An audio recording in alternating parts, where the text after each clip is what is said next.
আচ্ছা কমছে আল্লাহ বড় না মানুষ বড়? ধরো গাদা, তুই কার হাতে কার জোড়া দেশ?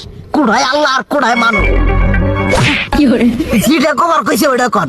আল্লাহ বড় না মানুষ বড়? আল্লাহই তো বড়।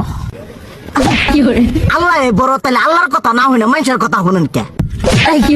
তুই কি কইতাছস? কি আর আল্লাহর কথা মানে না মানুষের কথা মানে? হ্যাঁ, কি আর মানুষের কথা শুনেন তাই না?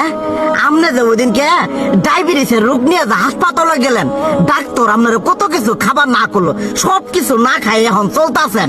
তাহলে আল্লাহ যে আপনারা কইছে যে হারাম খাবার না, সুদ খাবার না, কই আপনি তো কাম কাজ বাদ দিয়ে এলাকার আমাদের টাকা পয়সা না গায়ে খালি ওইলে দিয়েই খান। নিজেরা টেও হালাল ভাবে কামাই করেন না, ওই সুদ তো না কয়টা টিয়া করে লাভ আহে ওইলে দিয়ে দিয়ে চলেন আর পেটা বড় বানাইছেন।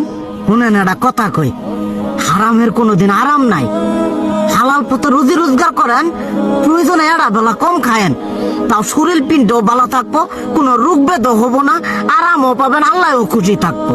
তুই আমার এইভাবে বুঝাবি আগে কইলি না কে?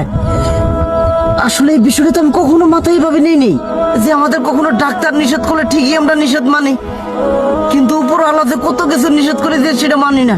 আর এই যে হারাম পথে টিয়া পয়সা কামাই করতেছেন, শরীরের মধ্যে দুনিয়া রোগ বেত হয়েছে, দেখা যাইতেছে যা টিয়া হারাম পথে কামাই করতেছেন তার তো বেশি টিয়া মনে করেন জ্বলেই যাইতেছে গা বেশি। আজকের পর থেকে আমি আর এই হারাম সুদ খামো না, আমি হালাল পথে চলবো, হালাল টাকা পয়সা ইনকাম করবো। এতে করে যদি একবেলা কমও খাইতে হয় তবুও খামো, তবু আমি আর এই হারাম পথে চলবো না। আচ্ছা ঠিক আছে।